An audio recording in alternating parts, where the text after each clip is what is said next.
면접에 대한 이야기들을 하려고 해요. 근데 면접을 여러분들이 딱딱하게 면접? 나 그거 안 볼 건데? 면접? 딱딱해. 이렇게 생각하지 말고 면접이 뭐냐면 그냥 인사예요. 사람과 사람이 처음 만날 때 예절들이 있잖아요. 제가 전 과제에 매너와 에티켓을 구분할 줄 알아야 여러분 된다. 사회생활에서는. 그래서 매너는 좋은 거고 에티켓도 좋은 거 아닌가? 이게 아니라 매너와 에티켓의 구분점이 확실히 있는데 그런 것들에 대해서 지탄을 받고 그런 것들로 인정을 받는 것이 사회생활이다.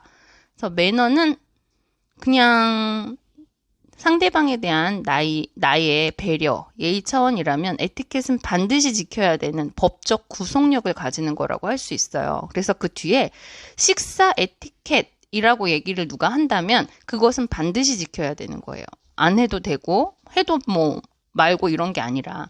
그러면 예를 들어서 식사 에티켓, 수저와 젓가락을 양손에 나눠주고 막 밥을 먹잖아요. 근데 그게 식사 에티켓에서는 원래 그렇게 하는 게 아니죠. 식사 에티켓, 밥을 먹으면서 이야기를 하지 않는다. 밥알이 튀니까. 근데 이거는 지켜도 되고 안 지켜도 되는 게 아니라 지켜야 된다는 얘기예요. 왜? 에티켓이니까. 근데 그걸로 인해서 누가 고소를 할 수 있느냐? 할 수 있죠. 법적인 효력을 가진다고 했잖아요. 내가 저 사람이 안 그래도 비위가 약해 죽겠는데 계속 밥 먹으면서 밥알을 튀고 침을 찌기고 김치를 떨어뜨려서 저 사람 때문에 더 이상 언젠가부터 밥을 못 먹게 됐어요. 거식증에 걸렸어요. 고소할 수 있다니까요. 그래서 여러분이 에티켓과 매너를 구분하는 그런 예의가 있는 것처럼 면접이라는 것은 상대방을 만났을 때의 예절이다 라고 말씀을 드리겠습니다. 그래서 그러면 이것도 법적 구속력이 있는 건가요? 법적 구속력보다는 여러분이 사회에서 또 그리고 그냥 인간관계에서 여러분 뭐 친구 소개받을 때도 있고 뭐 친구 선배 소개받을 때도 있고 잠깐 뭐 누가 오라 그래서 윗사람 만날 때도 있잖아요. 사실 면접 에티켓은 일평생 써먹을 수 있는 여러분들의 소중한 태도예요. 그래서 나 면접 딱딱한데 싫은데 이렇게 해서 접근하지 말고 한평생 쓸 수 있는 요긴한 예절을 이번 시간에 배우는 거구나 라고 생각을 하시면 되겠습니다. 그런데 여러분 이번 시간에는 여러분 일평생 쓰는 이 예절을 어떻게 1시간 만에 다 총망라를 하겠습니까? 이번 시간에는 면접에 있어서의 인사 예절과 표정까지 그리고 다음 시간에 이것도 할 얘기 되게 많은 거예요. 대화 예절. 대화는 어떻게 해야 더 상대방에게 정확하게 나의 의사를 전달하고 또 어떤 식으로 표현을 해야 되는지 우리가 말하기에 있어서 굉장히 이 말하기의 기술이 사람의 인상을 좌우하잖아요. 그 사람의 말하는 태도가. 그래서 한 번쯤 여러분들이 진지하게 배워볼 필요가 있거든요. 그래서 이번 시간에는 1번과 2번까지의 내용으로 구성을 하는데 왜 교수님은 어떨 때는 얼굴이 나오고 어떨 때는 목소리만 나오고 그러나요? 라고 지난 시간에 누가 저한테 문자를 보냈어요. 그 이유는 못 나가는 거야. 얼굴이 안 나가는 게 아니라 저도 집에 갇혀있는 동안 어마어마하게 살이 찌지 않았겠습니까? 여러분들은 꼭 그런 일이 없었으리라고 생각을 하고 없기를 바래요. 근데 찍어놓고 얼굴을 봤는데 도저히 여러분의 안구 보호를 위해서 보낼 수가 없는 상황이 된 거예요. 그래서 열심히 지금 운동을 시작하고 있는데 마음 같지 않아요. 밤만만 더 좋아지고 잠만 더 잘 오더라고요. 그래서 성공을 하면 다시 얼굴이 나가는 거고 노력은 해볼게요. 하지만 얼굴이 나가지 않더라도 여러분을 위한 나의 그 열정적인 마음은 한결같기 때문에 여러분들이 이 화면을 열심히 시청을 해주시면서 더 얼굴보다 소중한 이 자료를 통해 공부를 열심히 하시기 바랍니다. 그러면 이번 주 주제 면접의 에티켓에 있어서 왜 우리가 이런 것들을 배워야 되는지 그럼 얘기를 해보자면 도대체 면접 왜 중요해? 면접 시간 되게 길지도 않아요. 짧거든요. 그런데 사람들이 이 짧은 면접을 위해서 엄청나게 준비를 하잖아요. 그 이유는 너무나도 간단합니다. 우리는 어떤 사람을 판단할 때 그렇게 많은 시간을 쓰지 않는데요. 면접뿐 아니라 우리가 일상생활에서 사람들을 만날 때 처음 만나는 사람이 딱 문을 열고 들어오는 순간 내가 고개를 숙이고 있다가 앞에 있는 사람하고 딱 눈이 마주치는 순간 짧은 순간에 우리의 뇌는 직관적으로 그 사람에 대해서 어떤 감정적인 판단을 한다고 해요. 그러니까 우리가 이성의 동물이라고 말을 하는데 그러면 이성적인 정보로 키는 몇이고 머리는 무슨 스타일이고 옷 색깔은 뭐고 이게 이성적인 정보잖아요. 저 사람의 걸음걸이는 어떻고 이렇게 판단하는 사람은 없다는 거죠. 그 사람의 직업이 무엇이 됐건 의사건 변호사건 뭐 뇌과학 권위자 뭐 의사이건 소설가이건 어떤 사람이건 사람을 볼 때 딱 보는 순간 감정적 저장을 한다는 거야. 너무 이게 중요한 이야기인데 감정적 저장이 뭐예요? 말 그대로 호불호로 나뉜다는 거야. 어떤 사람 딱 봤을 때 저 사람 되게 편안하게 생겼구나. 저 사람 좀 까칠하게 생겼구나. 저 사람 되게 냄새 날 것 같아. 우리는 그 사람의 어떤 객관적인 정보로 사람을 판단하는 것이 아니라 어떤 이유에서인지 진화생물학적으로 어떤 정보를 좋다 싫다로 받아들이게 되는 경우가 더 많다는 거예요. 그러면 누가 나를 봤는데 나의 어떤 객관적인 내가 형성해온 나의 분위기나 내가 형성해온 나의 이력이나 그런 자료로 접근하는 것이 아니라 딱 보고서 괜찮은 애가 왔네? 이상한 애가 왔네? 이렇게 생각할 수도 있다는 거죠. 근데 그게 우리 모두의 이야기라는 거예요. 여러분이 저를 봤을 때도 되게 까칠할 것 같아 라고 생각할 수도 있고 되게 재밌다, 좋다라고 생각할 수 있는데 이게 여기 이 화면을 보면 바뀐다고요? 안 바뀐다고요? 바뀌지 않는다는 거야. 93%의 사람이 그럼 7%만 엄청나게 고도에 훈련된 이성적인 기술로 안 그러려고 노력을 했겠죠. 근데 대부분의 사람은 저 사람 좋아 그럼 계속 좋고 저 사람 싫어 그러면 계속 싫고 근데 바뀔 수는 있는 거야. 한 3년쯤 노력하면 바뀌겠죠. 좋아했는데 3년쯤 실망시키는 거야. 막 좋고 계속 좋았는데 계속 거짓말하고 계속 늦고 계속 뭐 이렇게 돈 빌리고 안 갚고 그러면 3년쯤 되면 이제 나가 떨어지겠죠. 내가 미쳤지. 그런데 저 사람 싫어 생각했는데 3년쯤 죽어라고 성실하고 죽어라고 친절하고 죽어라고 착하고 그러면 내가 잘못 판단했구나 하겠지만 대부분의 경우는 한번 생각한 그 판단을 계속 가지고 간다. 그러니까 우리는 결론적으로 뭐에다가 목숨을 걸어야 되는 걸까요? 누구를 만날 때 다음은 없다는 거야. 이 순간 외에 다음은 없어. 이미 저 사람은 판단을 끝냈기 때문에 처음 얼굴을 들어서 마주쳤던 그 첫 모습, 첫 인상이 중요한 거예요. 네. 가만히 생각해보면 여러분도 그렇지 않나요? 한 번 만났을 때 재수없다고 생각하면 계속 그냥 걔? 시덥지 않게 얘기하고 아주 막 특별한 정보가 들리기 전까지는 걔가? 한 번 비호감은 계속 비호감이죠. 네, 그래서 첫인상이 굉장히 중요한 거예요. 그것을 우리는 초두 효과라는 심리학적 단어로 많이들 쓰고 있습니다. 초두 말 그대로 처음 첫 처음 머릿속에 각인된 정보는 잊혀지지 않는다. 오래 간다. 그래서 처음 배운 게 첫인상 이런 것처럼 오래 남는 거죠. 그래서 인사 담당자 413명으로 413명에게 이게 결정되는 시간이 얼마나 걸릴까요? 면접을 주로 전문으로 담당하는 사람들에게 사람 판단하고 이 사람 그 면접 이력서에 동그라미 칠 때까지 시간이 얼마나 걸려요?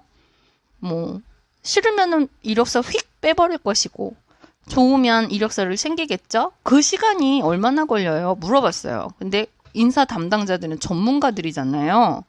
전문가들은 뭔가 객관적이고 소상하게 사람을 판단하지 않을까, 오래 걸리지 않을까, 여러 가지를 고민하지 않을까 했는데 아까 앞 앞에 PPT에서 보시면 30초라고 했잖아요. 30초면 충분하대요.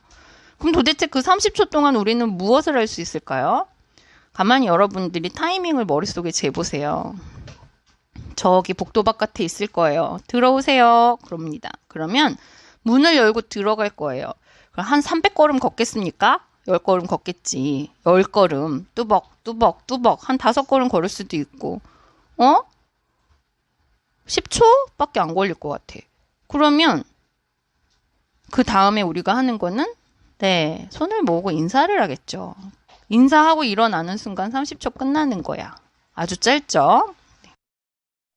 그래서 알버트 메러비안 박사라는 외국의 저명한 심리학자는 자신이 제자를 키워서 논문을 발표를 시켰는데 얘는 요번에 논문이 통과될 거야 라고 생각하고 기대했던 제자는 논문이 탈락을 하고 정말 엉성하기 짝이 없고 맨날 땡까땡까 놀고 이런 삐지리 같은 애가 논문을 발표했는데 걔는 논문이 통과가 된 거죠. 근데 이런 일이 해마다 몇 건씩 발생을 하니까 제대로 도대체 그 원인이 뭐야 하고 설문조사와 실험을 통해서 그 이유를 밝혀냈는데 아무리 훌륭하게 3년 동안 논문을 준비를 해서 앞에서 얘기를 하는데 눈도 제대로 못 맞추고 꾸질꾸질한 양복을 입고 애가 이렇게 쫑알쫑알쫑알쫑알 이렇게 얘기를 했더니 이 사람의 논문을 막 열심히 보고 평가를 하는 것이 아니라 그냥 그 사람에 대해서 에이 한 번 더 뭐 한 학기 지나서 다시 발표하세요. 이런 식으로 폐해를 주고 논문 내용은 무시라고 왠지 짝퉁 같고 뭐 지난번에 했던 거랑 별반 달라 보이지도 않는 주제를 가지고 나왔음에도 불구하고 그것을 굉장히 크고 자신감 있게 생글생글 웃으면서 얘기하는 사람에게는 신뢰감을 갖게 된다는 거야. 그러니까 이게 좋은 거는 아니잖아요. 우리가 봤을 때 공평한 건 아닌데 우리의 판단 안에 외적인 요소가 그만큼 영향이 커서 여기 차트에 보면 알버트 메러비안 박사에 의하면 시각적인 요소로 사람을 판단하는 게 무려 55%. 그럼 반 이상 먹고 들어간다는 거야. 30초 안에. 그리고 청각적인 것. 어떠한 태도로 말을 하는가. 나는 분명히 이 분야의 전문가야. 근데도 물어봤는데,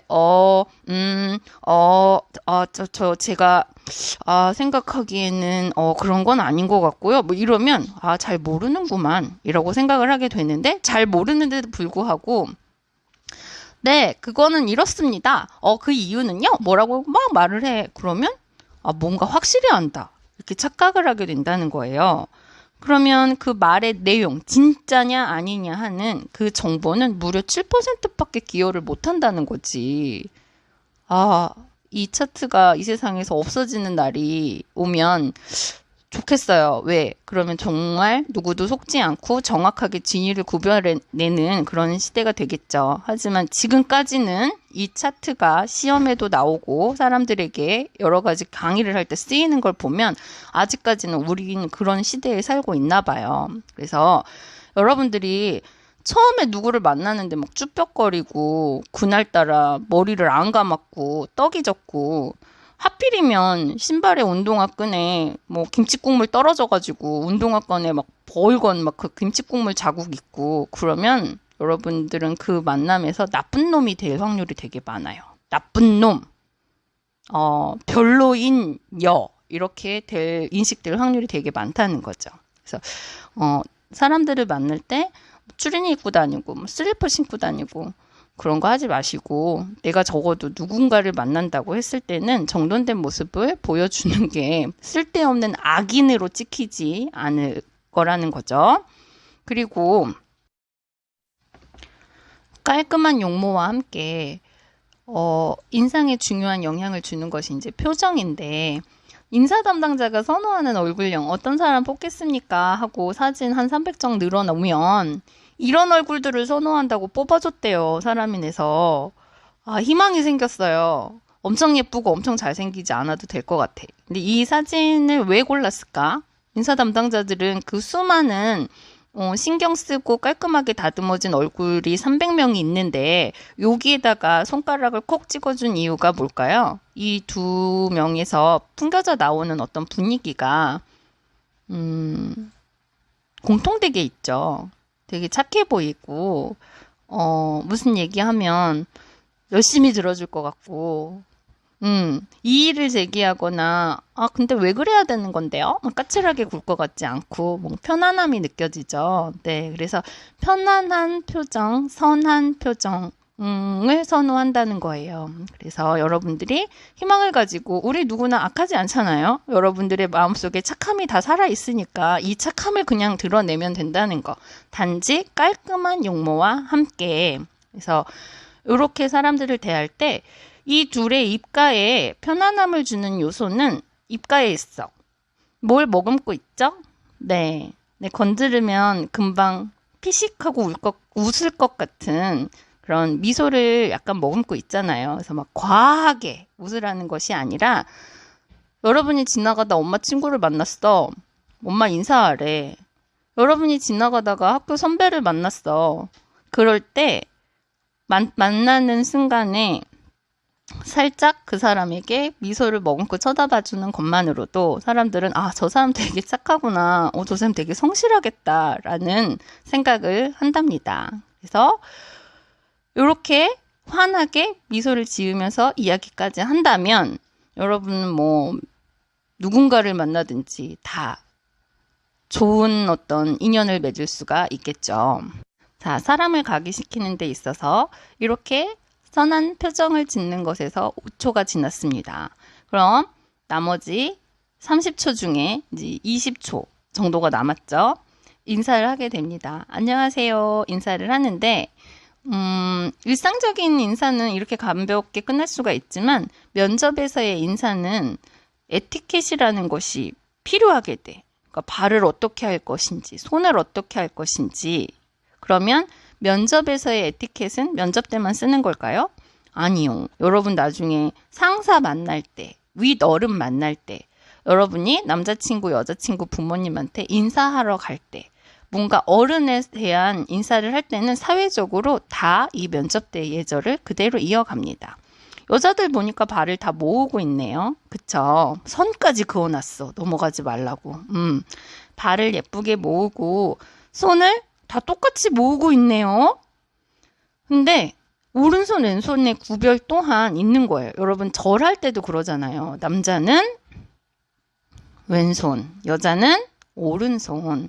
나 반지 비싼 거 꼈는데 이 반지 보여주면 더 예쁘지 않을까? 해가지고 왼손 포개면 안 돼요. 그걸 우리는 장례식장에서는 손이 바뀌거든요. 그러니까 앞에 있는 사람을 장례식 치르면 안 되잖아요. 그러니까 꼭 여자는 오른손, 남자는 왼손을 올려서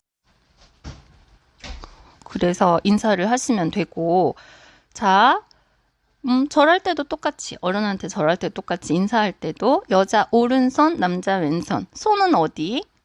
여러분 배꼽 어디 있는지 다 알죠? 배꼽 찾아줘야 되는 거 아니죠? 네, 배꼽에 엄지를 걸쳐서 인사를 하면 되는데 왜 배꼽이냐면 그거보다 더 위로 올리면 무슨 성악하는 사람 같이 어린 아이들이 성악하는 사람 같이 부담스럽고 더 밑으로 떨어지면 되게 느슨해 보이잖아요. 그래서 배꼽 위치. 지금까지 말씀드린 것이 정말 인사, 면접, 상사의 예절에 다 지금 쓰이고 있는 현재 여러분이 알아야 되는 인사 에티켓이었습니다. 그리고 위에 PPT에 보면 멈춤 순간을 기억하기 있잖아요. 네, 인사할 때 안녕하세요 하고 휙 올라오는 것이 아니라 내려갔을 때 잠시 멈춘다는 거예요. 이런 인사의 표본이 여러분 백화점 같은 데 갈 때, 이렇게 주차장 들어갈 때 안녕하십니까 하면서 예쁜 옷 입고 인사하는 사람들 있죠. 데스크 같은 데 있는 분들이 하는 전형적인 인사가 바로 사회에서의 기본 인사다라는 것. 곧 여름방학이나 뭐 이럴 때 면접 보실 일 있으면 이렇게 하시면 여러분이 떨어질 이유가 없겠죠. 제대로만 하신다면. 그리고 앉으세요 라고 얘기를 할 거예요. 인사를 하고 나면 자리에 앉으세요. 그러면 앉게 되겠죠. 앉을 때까지의 예절을 잘 아시면 여러분들은 그 30초 동안 무난한 면접을 100% 통과할 수 있는 것입니다. 앉아있을 때 보니 1번과 2번 근데 보면 남자들이 주의해야 될 게 여자는 앉을 때도 똑같이 발을 모아요. 예쁘게 발을 모으고 손을 깍지 껴서 아까 인사한 그 손 그대로 공수 자세로 무릎에 올려놓으면 돼요. 근데 남자는 다리를 벌려요. 얼만큼 벌려야 되는지 모르겠는 거야. 2번을 봤더니 모았더니 진짜 옹색해 보이고 빈곤해 보이고 피곤해 보이고 안 돼 보이잖아요. 그쵸? 그래서 뭐 시원해 보이려고 다리를 벌렸더니 세상 거만해 보이잖아요. 세상 삐딱해 보이고. 도대체 얼만큼 벌려야지 이게 공손하고 점잖은 예의가 되느냐? 신발 사이즈, 여러분 신발 하나가 다리 사이에 들어갈 정도. 그러니까 260 신으면 260만큼 벌리는 거고 270 신으면 270만큼 이렇게 신발 하나 들어갈 정도로 벌려주는 게 앞에서 볼 때 가장 편안하고 예의 바르게 보인다는 것입니다. 그리고 남자와 여자와 다른 것이 손인데 여자는 손을 예쁘게 모아서 무릎에 놨잖아요. 남자는 모으지 않아요. 네. 모으면 정말 참 없어 보이네요. 동그랗게 계란 하나 준 것처럼 가볍게 손을 주먹을 쥐어서 무릎 위에 툭, 무릎과 허벅지 중간에 툭 올려놓으시면 됩니다. 1번에 있는 모습 그대로를 설명드리는 거예요. 그리고 마지막으로 앉을 때는 의자 뒤에 이렇게 엉덩이를 꽉 붙여서 앉는 게 아니라 불편하게 앉아주셔야 돼요. 엉덩이를 완전히 뒤에 붙이면 되게 막 그 방만해 보이거든요. 약간 허리를 띄어서 걸터 앉는 느낌으로 그렇게 앉아있을 때 이런 이상적인 모습이 연출됩니다. 자, 이제 다 왔습니다. 그 이후에는 누가 질문을 하는 즉시 이렇게 환한 표정으로 자신감 있게 이야기만 하면 이제 여러분 인생 성공 가도로 달리게 되겠죠. 그래서 마지막에는 여러분이 집에서 하실 과제를 할 텐데요. 여러분 끝까지 들으세요. 항상. 그래서 중간에 한 30초, 뭐 1분 먼저 끝내가지고 뭐 출결 인정 안 됐어요. 이런 문자를 매주 보내시는데 끝까지 들어요. 끝까지 들으면 출결이 세모로 나올 일이 없죠. 네, 마지막에 늘 과제에 대한 이야기도 공지를 하고 있으니까 이번 시간에도 이 과제가 뭐냐면 이번 주 과제 설명 잘 들으세요. 제가 여러분께 동영상 하나를 링크를 올려놓을 텐데 그걸 꼭 따라 하시고 동영상 과제를 따라 하시고 후기를 백석톡에다가 여러분이 과제를 마치시고 난 다음에 한 줄씩 남겨주시면 됩니다. 어렵지 않죠? 네, 어렵지 않지만 여러분들에게 꼭 도움이 될 거예요. 그래서 실제로 많은 기관들에서 서비스업을 담당하고 있는 대표적인 항공사, 그리고 리셉션 파트, 호텔 같은 곳에서 응용하고 있는 동영상이기도 하니까 꼭 따라 하시고 여러분이 이 기술들을 연마를 하셔서 면접과 또 일상에 좋은 결과가 있기를 바랍니다. 아셨죠?